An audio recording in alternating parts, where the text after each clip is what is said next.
आगे क्या कह रहे हैं परमात्मा? तो इस प्रकार गरीबदास जी ने कहा, गोरख से ज्ञानी गणे सुख दे देती जिहान, सीता सी दो भारी संत दूर स्थान। तो ऐसे ही शिव जी के साथ बनी हुई है।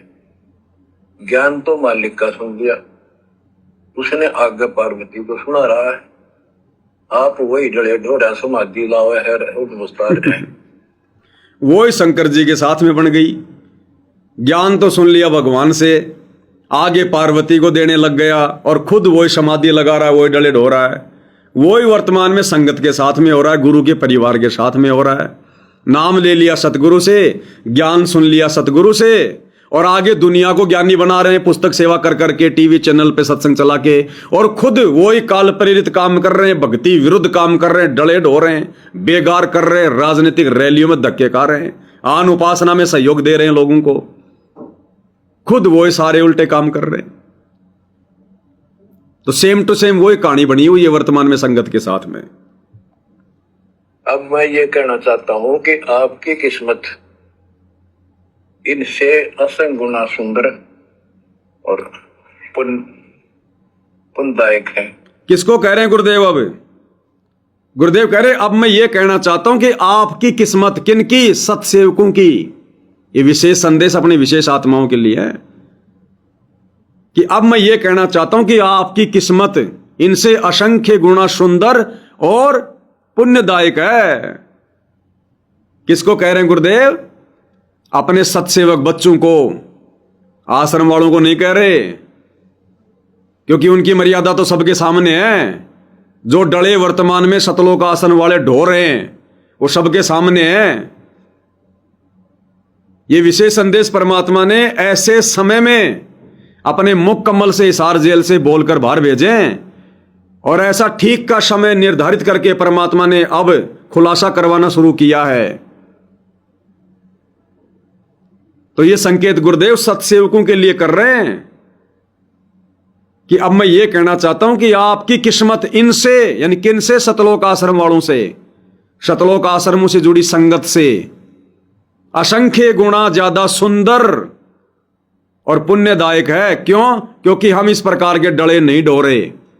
हमने गुरु के ज्ञान को केवल सुना नहीं, बल्कि समझा है, और समझकर आत्मसात किया है, अपने ऊपर उनकी वाणियों को लागू किया है। हम उनकी वाणियों पर, उनके ज्ञान पर अमल कर रहे हैं। इसलिए गुरुदेव कहते हैं, बच्चों तुम्हारी किस्मत इनसे असंख्यों गुणा ज्यादा सुंदर और पुण्यदायक है। तो इस प्रकार गरीबदास जी ने कहा, गोरख से ज्ञानी गणे सुख दे देती जिहान, सीता सी दो भारी संत दूर स्थान। तो ऐसे ही शिव जी के साथ बनी हुई है। ज्ञान तो मालिक का सुन लिया, उसने आगे पार्वती को सुना रहा है। आप वही डले ढोड़ा समाधि लावे है। अब सुनो, अब मैं ये कहना चाहता हूं कि आपकी किस्मत इनसे असंग गुना सुंदर और पुण्यदायक है।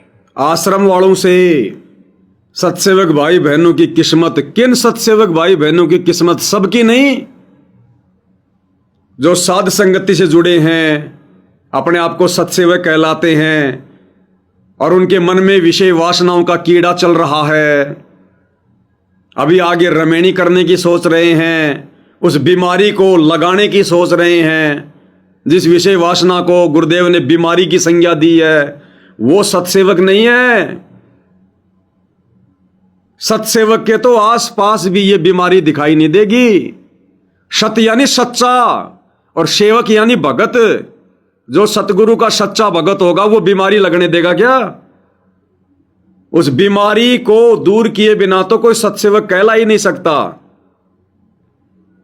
तो साध संगति से जुड़े हुए वो भाई बहन जो वास्तव में सत्सेवक हैं, सच्चे भगत हैं, जो कमल के फूल की तरह हैं। कमल के फूल के ऊपर कीचड़, गंदगी, धूल, मिट्टी कितनी कोशिश कर लो नहीं ठहरती।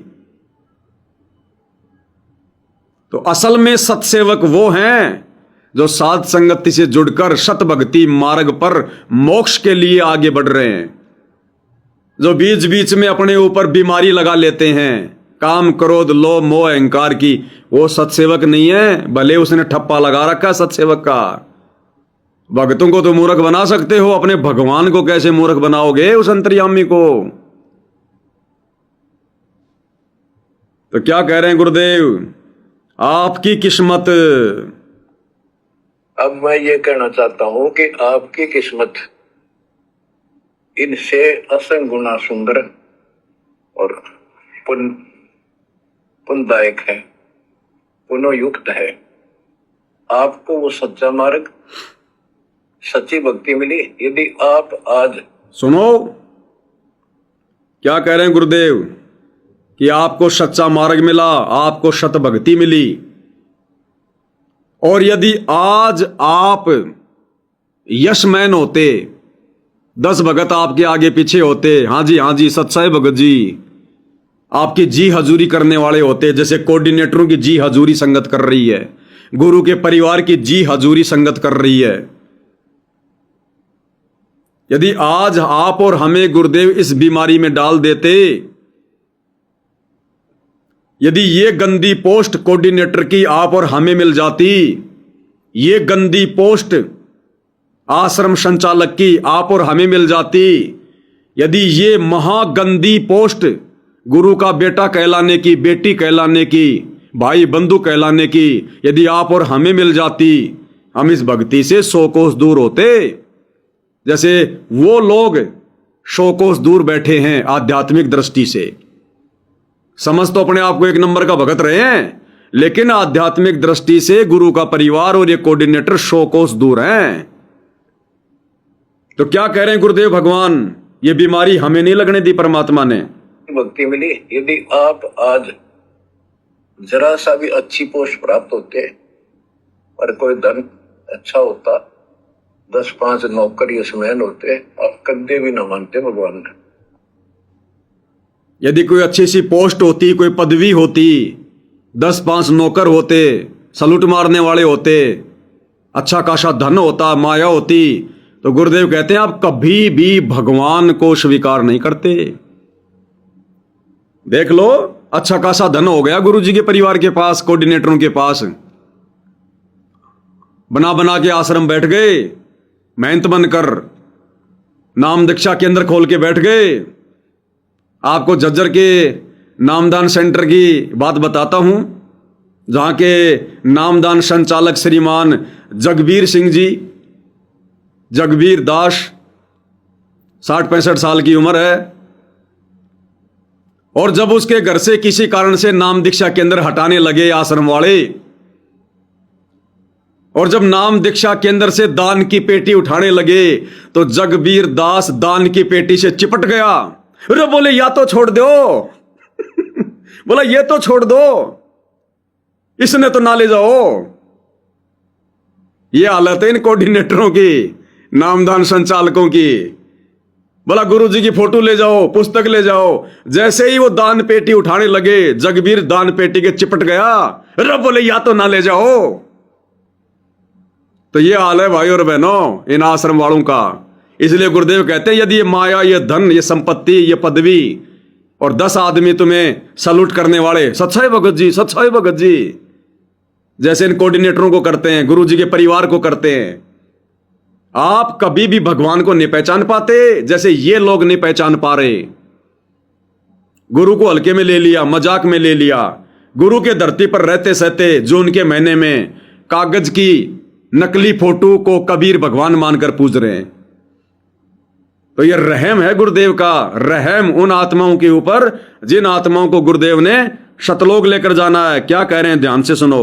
भक्ति मिली यदि आप आज जरा सा भी अच्छी पोस्ट प्राप्त होते और कोई धन अच्छा होता, 10-5 नौकर यशमैन होते, आप कदे भी न मानते भगवान ने। बच्चों मेरे कथा सुनाने का नहीं, मतलब आपको ज्ञान से ठोकना है, सच्चे ज्ञान से पढ़ना है, ताकि वो और अज्ञान ज्ञान इसमें समा ना जा। क्या कह रहे हैं गुरुदेव कि बच्चों मुझे ये कथा सुनाने का शौक नहीं है, ये कथा सुनाने का शौक नहीं है, तुम्हारा मनोरंजन नहीं करना है, ये ज्ञान तुम्हारे अंदर ठोकना है, ताकि कोई काल का दूत, कोई अज्ञानी तुमको भ्रमित ना कर दे, अज्ञान नाम की कोई चीज ना रह जाए। क्या कह रहे हैं गुरुदेव? न मानते भगवान ने। बच्चों मेरे कथा सुनाने का नहीं, मतलब आपको ज्ञान से ठोकना है, सच्चे ज्ञान से पढ़ना है, ताकि वो और अज्ञान ज्ञान इसमें समा ना जा। तो इन कथाओं के माध्यम से कितना निष्कर्ष निकल रहा है? क्या कह रहे हैं गुरुदेव कि बच्चों ये कथा सुनाना मेरा मकसद नहीं है, इन कथाओं के माध्यम से तुम्हारी को ज्ञानी बनाना, विद्वान बनाना, ज्ञान से ठोकना है, ताकि अज्ञान नाम की चीज ना रह जाए। तो विशेष संदेश जब हमने सुने थे पहली बार, हम तो इन कथाओं को सुन रहे थे। अब परमात्मा ने देखा रही है तो लातों के भूत है सारे के सारे। मैं पवन दास भी आ गया, हमने भी ऐसे बैठ के सुने थे, 1 घंटे बाद में हाँ जी बहुत बढ़िया बहुत बढ़िया। अब गुरुदेव ने देखा रही है तो कोई निष्कर्ष ही नहीं निकाल पा रहा, सारे के सारे लातों के भूत हैं ये तो। तब परमात्मा ने अपनी तरफ से रजा बख्शी है, हम जीवों की औकात नहीं है। फिर परमात्मा ने प्रेरणा की कि समझ आएगा कौन, मैं तो जेल में बैठा हूं, जगत वाले को पता क्या, तो भक्तों में तो परमात्मा प्रेरणा करेगा। तब परमात्मा ने उस भैंसे राम की तरह इस कुत्ते के ऊपर हल्का सा आशीर्वाद रखा कि बेटा रिवीजन कर, थोड़ा सा खोल के समझा, बैठ तू कुर्सी पर, फिर मैं अपने आप देख लूंगा। तो गुरुदेव कह रहे कथा सुनाने का मेरा कोई शौक नहीं है, कोई मकसद नहीं है, तुम्हें ज्ञान से रंगना है, ज्ञान से ठोकना है। तो अब इन कथाओं का मर्म समझ में आ रहा मैं, इन कथाओं के अंदर गुरुदेव ने कोड वर्ड में क्या संकेत कर रखे हैं, किसके ऊपर कर रखे हैं। अब हमें ये कथाएं और इन कथाओं का सार समझ में आ रहा है। क्या कह रहे हैं परमात्मा जी आगे, सत्संग सुनिए। जैसे राजा अम्बरीश वाली आत्मा, राजा थी सतयुग में। सतयुग में तो आम आदमी सुखी होता है, राजा और इतना धार्मिक, ठाठ सारे नौकर नाकर सारे, राजा कह दिया समझ लो सारे ठाठ। परमात्मा वहां भी मिले इनको, सारी बात बताई, इन्होंने दीक्षा भी ली। उस दिन के बाद फिर काल पे रहना, क्योंकि ऋषि तो 20 मिलने दिन में, और परमात्मा साल 6 महीने वहां हुआ, क्योंकि रोज आवती है, कदर नहीं करे। जैसे तैसे हमें वहां से चार्ज करके हमारे अंदर सॉफ्टवेयर लगा देता है। धीरे धीरे जब हमारी अफारा उतर जाएगा ना काल का, या गैस बढ़ रही है जो व्यर्थ की, झूठे सुख की, तब जाता याद आवा हमारे। उस पुण्य से कारण अगले जन्म में फिर राजा जनक बने, वही आत्मा। वहां भी ने ठाठ बाट, बड़ा ज्ञानी भी, ज्ञानते भगवान से प्राप्त कर लेते हैं, सुनाते वही है, करते अलग है लोक वेद। राजा जनक के जीवन को भी भोग कर जब ये कति घसियारा हो गए, इससे पल्ला कुछ नहीं रहा, सारे पुण्य समाप्त हो गए। फिर बाबा नानक रूप में जन्मे, जब मालिक का ज्ञान माना, जब खुद नौकर लाग गया, और पहले दुनिया नौकर थी इनकी। तो अब आगे गुरुदेव क्या निष्कर्ष दे रहे हैं इस कथा का, कि नानक जी के ऐसे समझ में नहीं आई। वही नानक जी वाली आत्मा सतयुग में राजा अम्बरीश था, परमात्मा गया खूब समझाया, लेकिन परमात्मा सदा तो रहता नहीं साथ में, बार बार आता नहीं। अगर बार बार आने लग जाए तो फिर हम हल्के में ले लेते हैं। तो परमात्मा तो आवा एक आध बार, और उसके धर्मगुरु वहां 24 घंटे बैठे रहे, वो भ्रमित कर देते कि राजन आपको ये किसने ये ज्ञान दे दिया, वेदों में तो कहीं जिक्र नहीं है, वेदों में तो एक ब्रह्म है, एक ओमकार है। तो अम्बरीश जी फिर उन धर्मगुरुओं की बातों में आ गए। फिर उस आत्मा को परमात्मा ने आगे त्रेता युग में फिर अपनी शरण में लिया, राजा जनक के रूप में। फिर मालिक ने ज्ञान समझाया, लेकिन फिर उन नकली धर्मगुरुओं के चक्कर में आकर वही डले ढोता रहा। फिर जब उसके पुण्य स्वर्ग में खत्म हो लिए, पुण्यहीन हो गया, तब फिर उसको पृथ्वी पर पटका नानक के रूप में। तब उसको फिर यह बात समझ में आई, काल ने जो गैस जो भर रखी थी जो पुण्यों की, जब तक वो गैस परमात्मा ने नहीं निकाली, तब तक ये ज्ञान नानक जी के 650 साल पहले, 500 साल पहले समझ में नहीं आया। उस समय फिर समझ में आए ये ज्ञान। अब गुरु जी क्या कह रहे, ध्यान से सुनो, कि शुक्र मनाओ बच्चे। इसी प्रकार यदि आपके पास कितना ही पैसा हो, लेकिन लेकिन इतना नहीं है कि तुम बकवाद कर सको। आज आपके पास चाहे कितना पैसा हो, लेकिन इतना पैसा नहीं है कि तुम बकवाद कर सको। हैंड टू माउथ हो, तुम्हारे सारे के सारे जो पंख है परमात्मा ने काट दिए, तब जाकर तुम्हें आज ये ज्ञान समझ में आ रहा है, ये भगवान समझ में आ रहा है तुम्हें। क्या कह रहे हैं, ध्यान से सुनो। तो आज आप कितने ही गरीब हो, कितना ही पैसा है, इतना नहीं है जो आप बकवाद कर लो। क्या कह रहे हैं, तो आज आपके पास में चाहे कितना ही पैसा हो, लेकिन इतना नहीं है जो तुम बकवाद कर सको। जैसे सतलोक आश्रम से जुड़े भाई बहन, कौन, गुरुजी का परिवार, ये कोऑर्डिनेटर, नामदान संचालक, क्यों बकवाद कर रहे हैं आज ये? क्योंकि इनके पास में आवश्यकता से ज्यादा धन है, पैसा है। और जिसके पास आवश्यकता से ज्यादा धन पैसा इस भक्ति मार्ग पर होगा, वो बकवाद करेगा ही करेगा। वो माया उसे चैन से नहीं बैठने देगी, आग हमेशा जलाएगी। तो ये भी गुरुदेव भगवान की बहुत बड़ी रजा आप और हमारे ऊपर, कि हमारे पास में ये अनावश्यक माया नहीं है, आवश्यकता से ज्यादा धन नहीं है जो हम बकवाद कर सकें।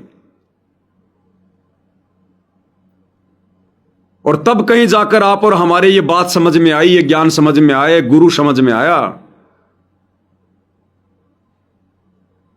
जैसे सतयुग में राजा अमरीश के पास में ढेर लग रहा था पुण्यों का, माया का, नहीं समझ में आई।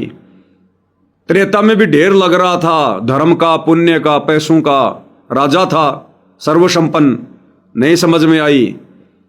फिर नानक जी के रूप में जब बिल्कुल खाली हो गए, पुण्यहीन हो गए, दूसरों की नौकरी करनी पड़ गई, तब जाकर ये बात समझ में आई। तो इसी प्रकार भाइयों और बहनों, आप और हमारे भाग्य में सब कुछ था, सब कुछ, लेकिन परमात्मा ने जानबूझ के नष्ट किया और करवाया, जानबूझ के। नहीं तो आज हम इस भक्ति मार्ग पर इस कदर दृढ़ होके नहीं लगते। हम ये परमात्मा उन्हीं आत्माओं पर दया करता है, मेहर करता है, जिनको परमात्मा ने इस कलयुग की पिछली पीढ़ी में सतलोक भेजना होता है। जैसे त्रेता युग में राजा जनक इतने दान धर्म करता, इतने यज्ञ हवन करता, इतनी भक्ति करता, भंडारे करवाता, इतने पुण्य उसके पास में। और मरने के बाद जब पार्षद उसको लेकर जा रहे थे विमान में बैठाकर, तो रास्ते में गुरुजी क्या कहते हैं कि रास्ते में एक नरक आया, और वहां पर आत्माओं की वो पुकार सुनकर, वो चित्कार सुनकर, वो दर्द भरी, जो रो रहे थे, चिल्ला रहे थे, वो आवाज नानक जी यानी राजा जनक जी के कानों में पड़ी, जानबूझ के उनको सुनाई गई वो आवाज। देखो भाई और बहनों, दो खेल होते हैं, दो खिलाड़ी होते हैं, और दोनों अपने अपने तरीके से खेलते हैं। काल ने तो वो पुकार इसलिए सुनाई कि मैं इस आत्मा के जो पुण्य है उनको नष्ट करवा दूं, वरना ज्यादातर समय इसको ऊपर रखना पड़ेगा। ऊपर रहेगा तो मेरी खुराक तैयार नहीं होगी। काल की खुराक तो धरती पर तैयार होती है ना, जब आदमी यहां पर इस कर्म भूमि पर आता है, उल्टे सीधे विषय विकार वासनाओं के रंग में रंगा रहता है। जितनी ज्यादा बकवाद करेगा, कुबद करेगा, बुराइयां करेगा, खाएगा, पिएगा, विषय भोग में फंसा रहेगा, तभी तो काल की खुराक तैयार होगी। देवताओं में थोड़ी कोई काल की खुराक तैयार होती है, केवल मनुष्य शरीर में। मनुष्य शरीर में हम जो बकवाद करते हैं, उसी वासना को तो वो तपतशिला पर भून के खाता है। तो काल ने सोचा कि इसके पास तो बहुत ज्यादा पुण्य है, इसका नंबर तो बहुत लेट आएगा नीचे जाने का धरती पर, क्यों ना मैं इसके पुण्य नष्ट करवा दूं। काल ने अपना खेल खेलना उसने खेल दिया। परमात्मा ने काल के खेल से ही अपना काम सेट करना होता है, मालिक ने भी कर दिया। तो काल ने तो क्या किया, राजा जनक ने कहा भाई रोक दो विमान, गाड़ी रोक दो, आगे नहीं जाऊंगा मैं। क्यों महाराज, ये आवाज कैसी आ रही है? बोले महाराज ऐसे ऐसे यहां पर एक नरक है, 12 करोड़ आत्मा अपना कर्म भोग रही है। बोलो भैया उनको बाहर करो। तो पार्षदों ने कहा कि महाराज जी यहां पर आपका हुक्म नहीं चलता, ये धर्मराय का लोक है। बोला भैया धर्मराय को बुला के लाओ। अब भाई और बहनों, जिस आत्मा के पास में जितना ज्यादा भक्ति धन होता है ना, ये धर्मराय भी मजबूर हो जाता है, आना पड़ता है। ये पाप और पुण्य का खेल है सारा 21 ब्रह्मांड में। धनी आदमी चाहे कितना ही बावड़ा सा हो, कितना ही बड़ा वो अपराधी हो, फिर भी दुनिया सलाम ठोकती है, साहब साहब साहब। वो पैसे के आगे सब कुछ नजरअंदाज हो जाता है। इसी प्रकार राजा जनक के पास में धन था, भक्ति धन। धर्मराय को भी झुकना पड़ा, उठ के आया। जो धर्मराय ब्रह्मा विष्णु महेश उसके दरबार में आ जाए तो भी अपनी कुर्सी से खड़ा नहीं होता, और अपनी कुर्सी छोड़ के आ गया वहां पर उसके पुण्य खाने के लिए। सारी बातें हुई। धर्मराय ने कहा कि भैया एक तरीका है, आप अपने आधे पुण्य संकल्प कर दो। राजा जनक ने दया भाव में आकर ऐसा ही कर दिया। आधे पुण्य संकल्प कर दिए कि मैं राजा जनक अपने आधे पुण्य इन आत्माओं के निमित्त संकल्प करता हूं। इतना कहते ही उसका आधा बैलेंस खत्म। 12 करोड़ आत्माओं को उस नरक से निकालकर थोड़े थोड़े सबके हिस्से में डाल के स्वर्ग में भेज दिया। अब स्वर्ग में कोई 6 महीने रहेगा, कोई 1 साल, कोई 2 साल, जिसके जितने हिस्से में आए। उसके बाद उनको फिर नरक में पटका जाएगा, क्योंकि वो कर्म है, वो तो भोगना पड़ेगा। इस बात का राजा जनक को ज्ञान नहीं था, और राजा जनक चला गया विष्णु जी के लोक में। अब काल ने तो भाई और बहनों अपना खेल खेल दिया, और सतगुरु ने अपना खेल खेल दिया।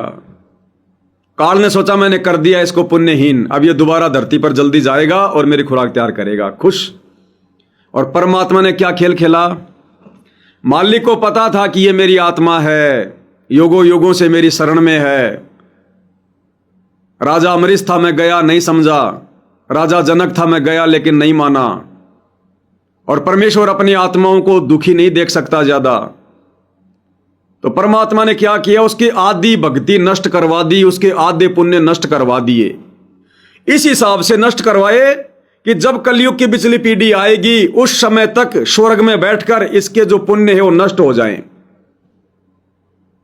केवल उसके पास में इतना ही भक्ति धन छुड़वाया कि जब ये कलयुग की पिछली पीढ़ी आए उस समय तक उसके वो पुण्य समाप्त हो जाएं, और मजबूरी में काल ने इसको नीचे पटकना पड़े।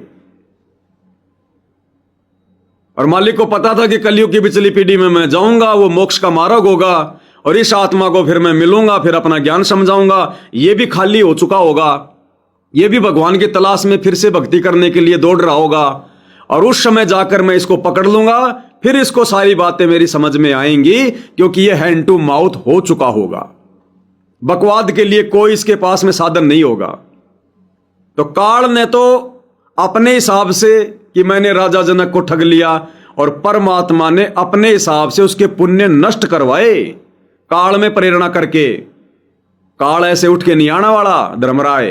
परमात्मा सतगुरु रामपाल जी ने प्रेरणा की कि अगर इसके पुण्य मैंने नष्ट नहीं करवाए तो इसके पास में तो इतने पुण्य हैं, कलयुग का पूरा समय निकल जाएगा तो भी ये नीचे नहीं आ पाएगा।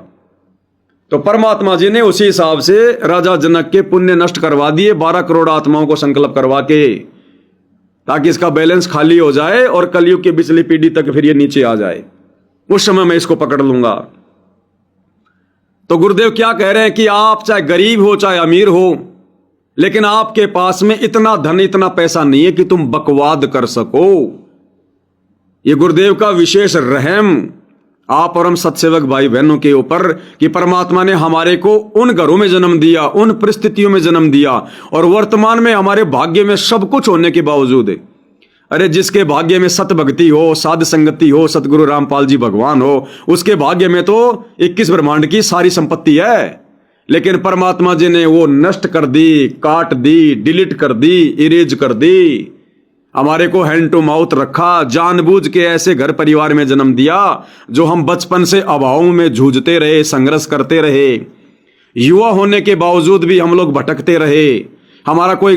हमने लाख कोशिश की, हमारा धंधा सेट नहीं हुआ।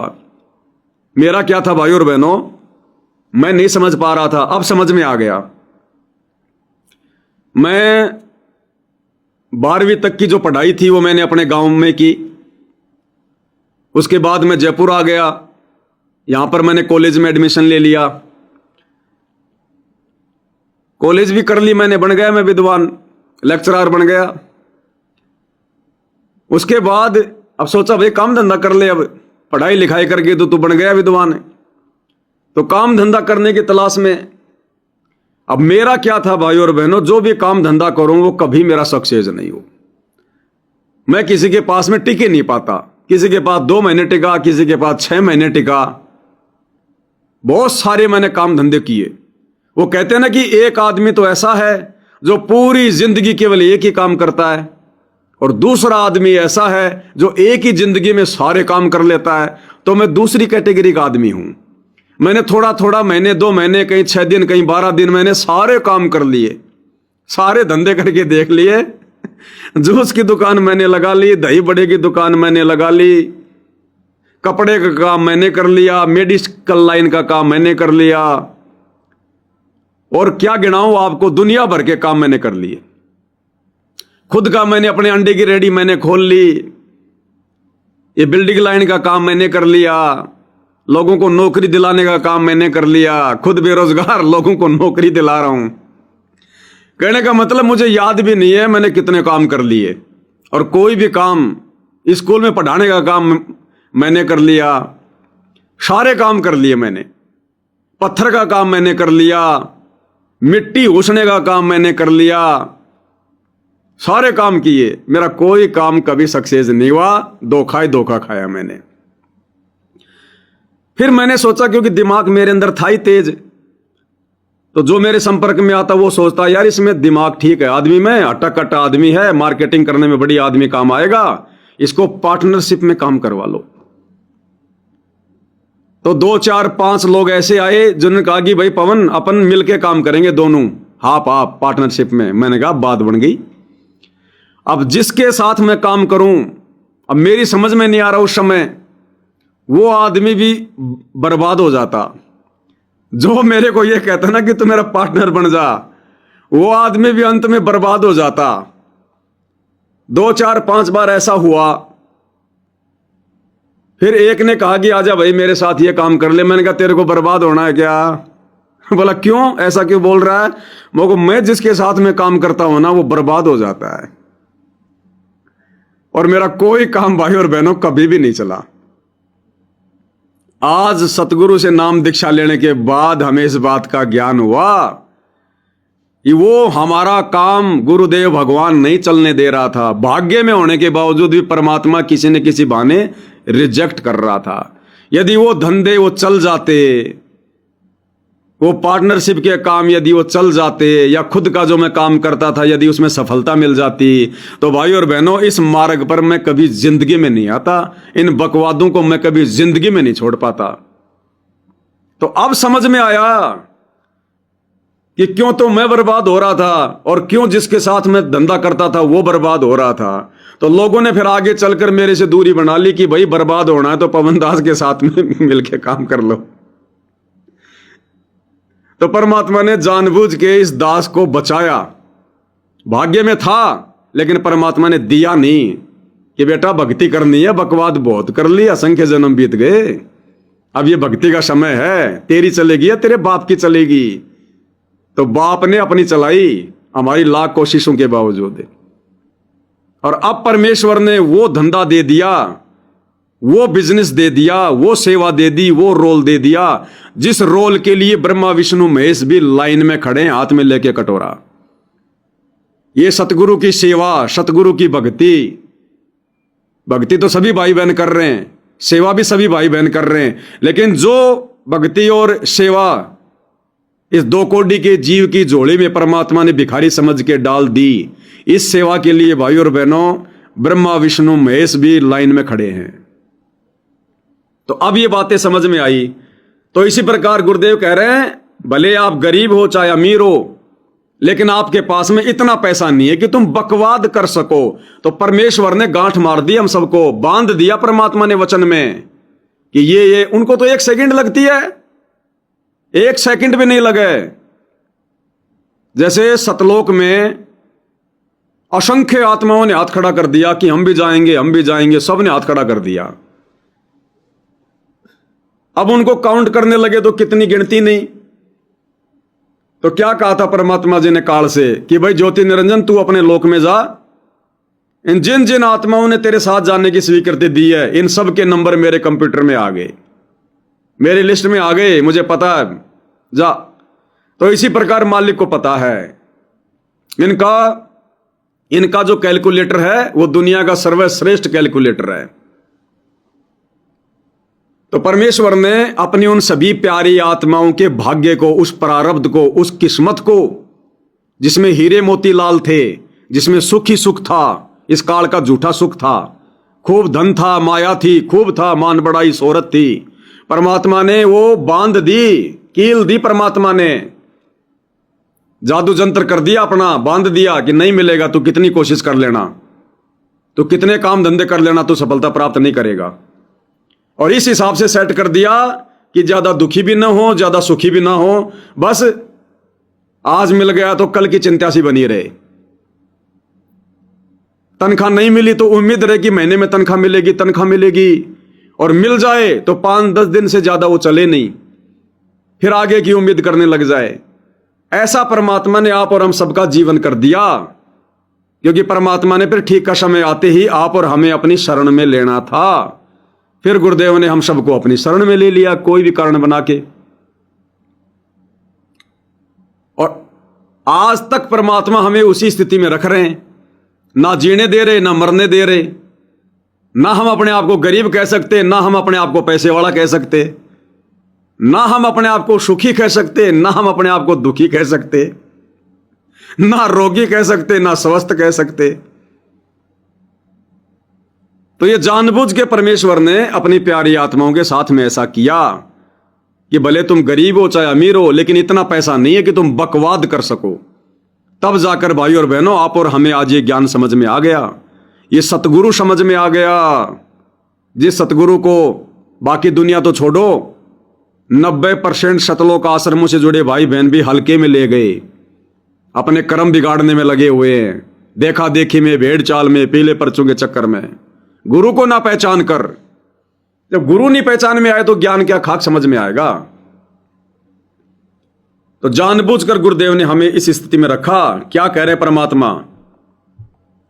तो आज आप कितने ही गरीब हो, कितने ही पैसा है, इतना नहीं है जो आप बकवाद कर लो, इतना नहीं है जो आज आप बकवाद कर लो। जैसे सतलोक आश्रम वाले अरबों खरबों और क्या क्या बकवाद कर रहे हैं। अन्नपूर्णा मुहिम चला दी मान बढ़ाई के लिए, दुनिया के मकान बनाने शुरू कर दिए, भक्तों से बेगार करवानी शुरू कर दी, राजनेताओं के पास में, वीआईपी लोगों के पास में गुरु जी का परिवार जाता है मिलने, भाईचारा बढ़ा रहा है, संपर्क बढ़ा रहा है। क्या करेगा मेरे तो समझ में नहीं आ रहा। उन राजनेताओं से, वीआईपी लोगों से मिलकर संपर्क करके क्या करेगा? चुनाव लड़ने हैं क्या? राजनीति करनी है क्या? दुनिया भर का झूठा भाईचारा निभा रहे हैं, कहीं लाइब्रेरी बनवा रहे हैं, कहीं धर्मशाला बनवा रहे हैं, कहीं आरक्षणों में दान दे रहे हैं। अरे क्या करोगे दुनिया से दोस्ती करके? दुनिया से ती दोस्ती पड़े भजन में भंग। और ये लोग क्या कर रहे हैं? कबीरा तहां जाइए रह संतन की प्रीत, इष्ट मिले और मन मिले, मिले सकल रस रीत। और ये लोग क्या कर रहे हैं? गुरु क्या कह रहा है, गुरु का परिवार क्या कर रहा है, संगत से क्या करवा रहा है। तो आज इनके पास में माया आवश्यकता से ज्यादा, देख लो काल ने बकवाद करवानी शुरू कर दी, कर्म फुड़वाने शुरू कर दिए। तो गुरुदेव कह रहे बच्चों आज आपके पास इतनी माया नहीं है जो आप बकवाद कर सको। किनको कह रहे हैं? शतलोक आश्रमों से जुड़े भाई बहनों को। बाकी शतलोक आश्रम वाले तो बकवाद कर ही रहे हैं, नहीं कर रहा का गुरु का परिवार, ये कोऑर्डिनेटर, नामदान संचालक है, भक्तों के साथ में मार पिटाई, लड़ाई झगड़ा, और जगत वालों के आगे पीछे घूम रहे हैं मच्छर की तरह। किसी की गौशाला बनवा रहे हैं, किसी का आरओ लगवा रहे हैं, किसी की धर्मशाला बनवा रहे हैं, और भक्तों को गालियां दे रहे हैं। काल दोनों तरफ से लूट रहा है, दोनों तरफ से ठग रहा है। तो गुरुदेव यहां पर जो संकेत कर रहे हैं ना कि आज आपके पास इतना धन नहीं है, इतनी माया नहीं है कि तुम बकवाद कर सको। तो बकवाद आज कौन नहीं कर पा रहे? साध संगति से जुड़े भाई बहन।